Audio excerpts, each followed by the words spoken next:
Philipp Schonegger.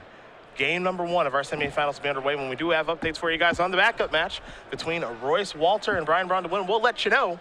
Storm and Jeskai Stoneblade over there, but here it's Infect, it's Miracles, and it's a Misty Rainforest.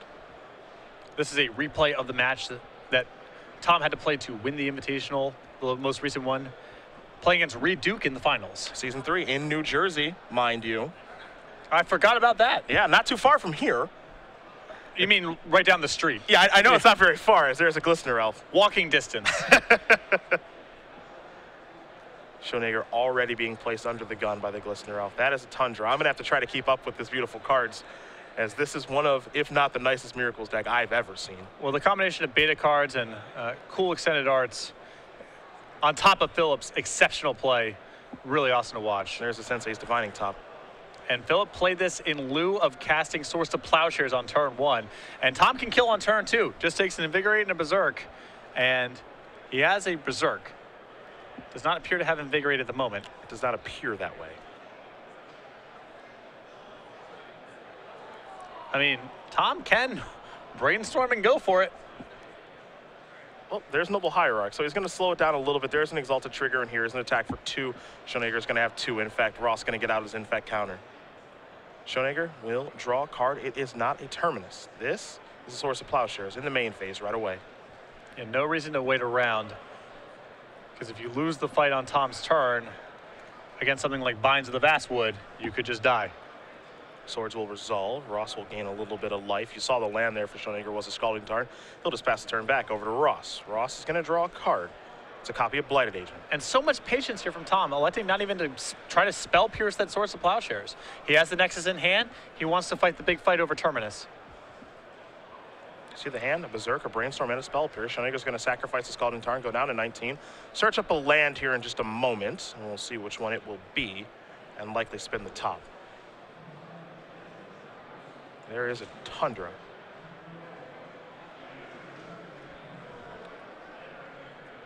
This is the most minor of critiques, but I think I would prefer if Tom tapped the Nexus and the Noble Hierarch, because the Noble Hierarch might die or might be involved in some sort of fight, and the Tropical Island isn't going anywhere. Sure. Look at a Brainstorm, a Snapcaster Mage among the cards there from the top. Schonegger will place him in order that he's happy with. It's time to draw a card. It's not a Terminus, it's an island. It's a beautiful one. And this is a Counterbalance. It's a beautiful one of those too. This is a Spell Pierce. That'll take care of that. Schonegger waiting patiently. Does have a Source of Plowshares in his hand. The question is, do you fire it off on the Blighted Agent now, or perhaps do you wait, or do you try to get the Inkmoth Nexus? Well, the other issue with casting it right now is that it means that Tom gets to get the Exalted Trigger off the Nexus for sure if you use it on the Blighted Agent. This is a Brainstorm. That's a Spell Pierce on the Swords. That's going to resolve, and now Brainstorm will as well. Tom has the ability to kill in this turn if things do line up correctly. Well, that's Invigorate and that's Berserk. Yes, it is. That's 2 blue cards, so that's 2 other cards going on top of the deck. Tom is giving this some thought. Do I want to keep these 2? It is the kill if it's good to go. Against an opponent with Divining Top, I would not want to get too fancy. I don't want to wait too long. Also, 3 Snapcasters in the list and a Source of Plowshares in the graveyard. He's going to sacrifice right now.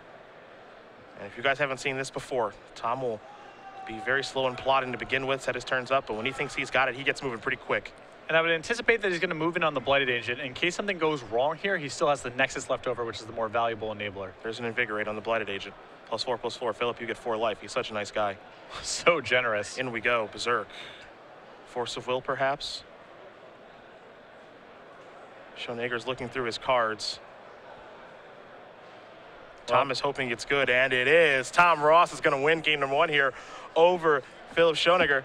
Infect up a game here over Miracles very quickly. That one clocked in at 4 minutes, 15 seconds. And if you want to know if this matchup's bad, Philipp had a Sensei's Divining Top on 1, 2 copies of Source of Plowshares. Counterbalance 2. Counterbalance 2. Died on turn. Did not get to his 4th turn. Sideboards, Schonegger, an Engineered Explosives, 2 Containment Priests, the Blue Elemental Blast, the Counterspell, 2 Flusterstorms, 2 Vendilion Clicks, and a whole bunch of one-ofs, a Pyroblast, a Red Elemental Blast, a copy of Wear Tear, a copy of Council's Judgment, and a Pyroclasm. Got a lot of good action for this matchup here. Every cheap piece of interaction, every piece of removal that's efficient is really good here. So the Engineered Explosives, the copies of Flusterstorm, the Pyroblast, the Red Blast, the Wear Tear, which can attack a Nexus, the Pyroclasm.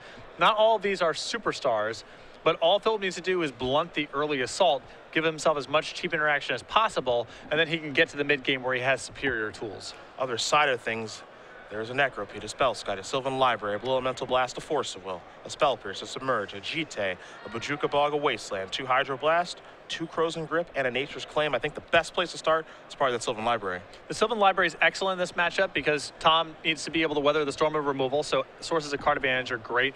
I think that the 2 copies of Crows and Grip are nice for this matchup, able to get rid of Divining Top or Counterbalance as appropriate. The extra copy of Spell Pierce as well, just more cheap interaction to fight against Philipp's spells. A lot of nice options here for both players. They will go to the drawing board, move some cards in, move some cards out. Unsurprisingly, we do not have an update for you guys in the other match just yet between Brian Bruntwin and Royce Walter. Still shuffling away a Ponder on the first turn would be my guess. Yeah, it wouldn't surprise me one bit. You can tell Philipp, with a deep breath there, he knows he's in a really, really tough matchup. His draw was about as good as you could ask for game 1. Absolutely. You know, he didn't have a Terminus instant speed, but Counterbalance, Divining Top, 2 copies of Source of Plowshares. Hard to ask for much more out of his draw. Ross's draw just lined up better. That's all it is right there. We'll see game number 2 here in just a moment, but if you are just tuning in, we do appreciate having you.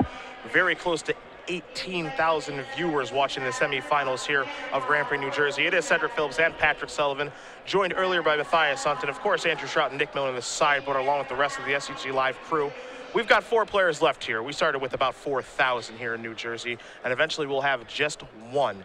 Your tweets at SCG Live and hashtag GPNJ are appreciated. We'd love to interact with you as we do make our way through these last couple of rounds, and someone will hoist a trophy at the 3rd largest Grand Prix of all time.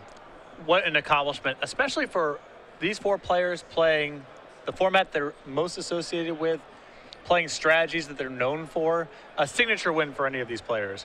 I feel like I've been using the term signature win a lot for Tom this year, but this would be the cherry on top.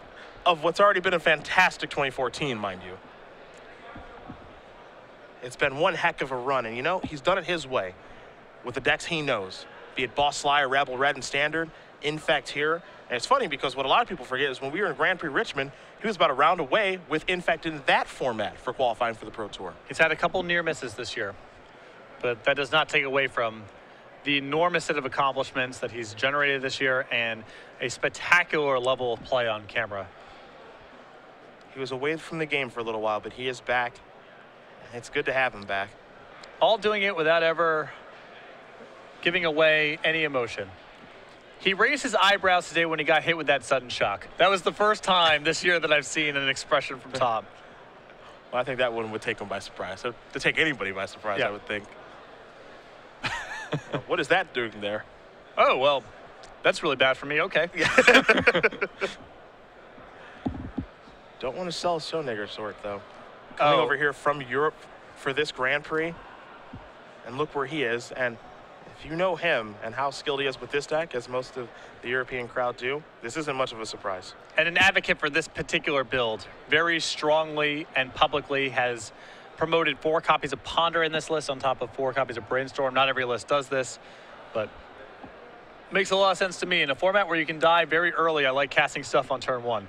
He's always said, look, you want to have top every game. Why not have more ways to find it? As Ross can take a mulligan. You want counterbalance a lot of games. Why not have more ways to find it? Why not have more ways to set up Terminus or entreat the Angels? That's what Ponder allows you to do, and it's crazy to think that this deck wouldn't run Ponder. Ponder's one of the best cards in the format. Well, there's only 60 slots in the deck, and you want to try to fit in a lot of stuff.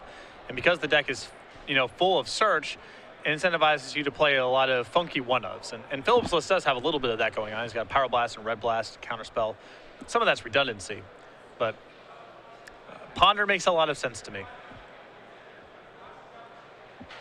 I think the burden of proof is on people not playing Ponder, since it's such a staple of all sorts of legacy blue decks. It is quite the magic card, isn't it? And it looks like Tom's gone pretty deep here, bringing in Hydroblast, which basically fight the pyroblast effects and the pyroclasm. Going to be a Tundra to start things off. There's a Ponder. So we'll take a look at a couple. Well, he is very happy with that Ponder. He'll keep it and pass it. Ross will draw. He saw a mulligan once. Here's a Glistener Elf. Fast to turn back over to Schonegger. 2 copies of Red Elemental Blast in there, and there's a Sensei's Divine top. That one's more beautiful than the last one. They all look pretty good. Force of Will to draw. Another treat of covering Legacy is that people take a lot of pride in their decks. Yes, they do. And you will see some beautiful ones. There's a Gataxian Probe. Here's the Grip. 2 Red Blast, a Terminus, an Entreat the Angels, and a Scalding Tarn. Very interesting that Philipp didn't even consider using a Red Blast here. You know, these cards are not always the easiest to convert. Tom's deck is base green, and Philipp did not even hesitate before putting his hand on the table. I mean, somebody must like the top card of their deck. Noble Hierarch. Into the red zone. 2 Infect. Sacrifice the Arid Mesa. Maybe not. Didn't like the top card of his deck that much. Clearly. I think he just has no interest in fighting over things like Gataxian Probe. Electing to go with a basic Mountain. I'm surprised Philipp didn't decide to alter his beta dual lands. You know, they kind of stand out. They're not really altered, not enhanced in any way. Sort of weird. Take a look at the top 3 cards. I think they just come pre-altered. Since they're beta. He will draw a card. I believe it's the Swords of Plowshares, and it is. Here's a Scalding Tarn. See if he wants to fire this off right now or not. He will, going after the Glistener Elf. That's gone. We're also going to life. And now Tom is in a position where he can't really fight over that kind of stuff because he knows about the Red Blasts. True, a Blighted Agent, but Red Blast is going to stop that too. I think Tom might go with Glistener Elf here. I think it's probably a safer way to go.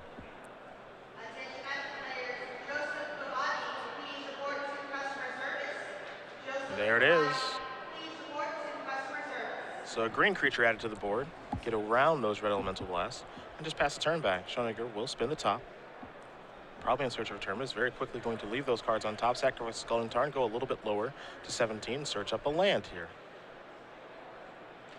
It'll be a Tundra.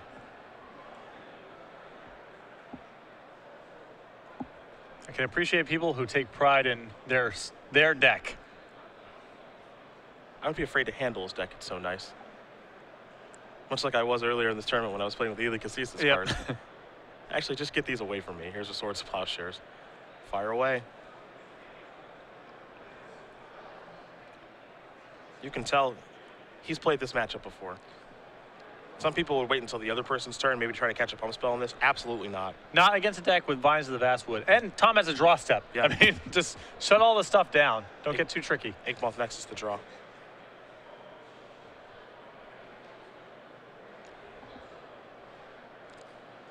Tom looks like he's going in for some regular beats.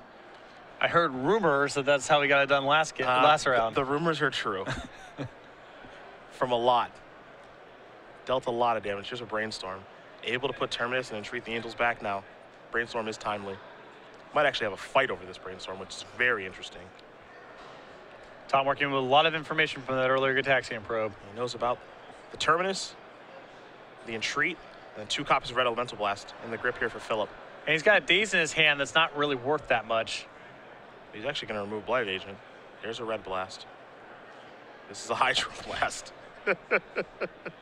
The old bring in the blue blast for your red blast strategy. Hey, that's how Magic was meant to be played. Yep. Brainstorm is countered now. Tom left with just 1 card. He's going to untap. It's time to draw.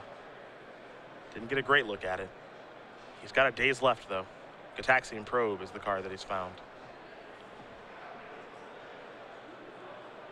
Looks like he might fire this off with regular mana. He will. Take a look at the grip. It's a Red Blast, a Terminus, and Entreat the Angels. There's an attack for 2. As Royce Walter does win game number 1 here over Brian Braun to win. Storm up a game over Jeskai Stoneblade. Ross plays another copy of Inkmoth Nexus, passes the turn back. Only card left for him is a Daze. And we predicted game 1 would be very good for Royce. We're going back Ross's way. He'll draw. Glistener Elf is what he's found. Activate. Beatdowns. Snapcaster. Resolves. Source of Plowshare does not, I think. We'll see. He's got a daze in hand. We'll see. He's actually thinking about it now. I thought this would be a pretty fast counter. And funny enough here, I thought this daze was diminishing in value, but we've gotten to the point now where if Tom wants to, he can fight over a Source of Plowshares. It's pretty nice. Yep. Looks like 2 more Infect headed Philipp's way. Do the Exalted Trigger. He's up to 6 now. Pass the turn back. Tom not even going to replay the land. Wants to save it in case he brainstorms and finds a fetch land. He can shuffle it away. Not playing the Glistener Elf because he's trying to win off the back of these Nexuses. Draw a card. Didn't get a great look at it there from Philipp. We do have a updated result from the other match. It's actually Brian Bronduin who did win game number 1 over Storm.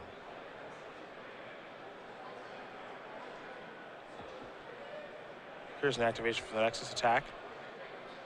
Draw. Terminus.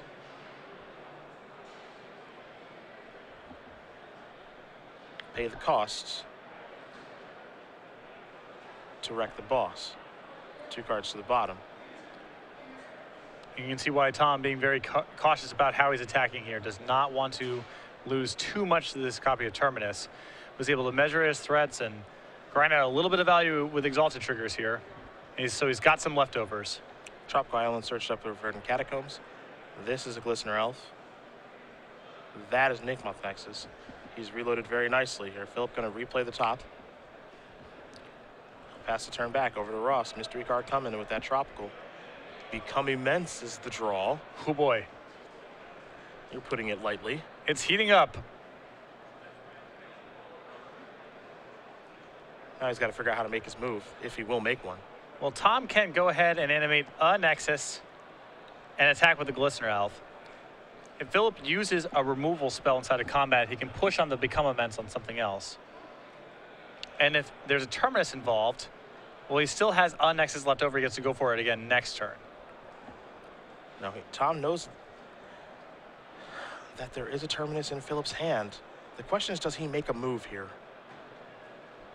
And these players are, I mean, Philipp's staring. He's making a move. He's going for it with Become Immense. Draw. Reveal. Force of Will. Okay. Removing a Ponder. Okay. I was going to say, if there's a Source of Plowshares hanging out on top of Philipp's deck, what patience. Yes. However, Philipp is up to 8 Infect. He's still in a world of trouble. Ross will draw. This is a Brainstorm. Philipp has a Red Blast and he probably can't use it. Vine to the Vastwood Berserk and a Misty Rainforest. Vine's is going to go back. Vine's going to stay in the hand, excuse me. Activate, attack, spin. And this allows him to fizzle something like Source of Plowshares. So now it's Terminus or bust. And there is no Terminus, and it is Tom Ross that will win this match over Philipp Schonegger. 2-0. In fact, moving on to the finals here in New Jersey. Gotta say, Tom makes our job pretty easy. Matches are really fun to call. 18 minutes, and we're on to the finals. Great stuff. Hopefully those restaurants are still open. And Tom cracks a smile. Finally. No, I didn't see it. I didn't see it, so I don't believe you. We'll have to replay the tape.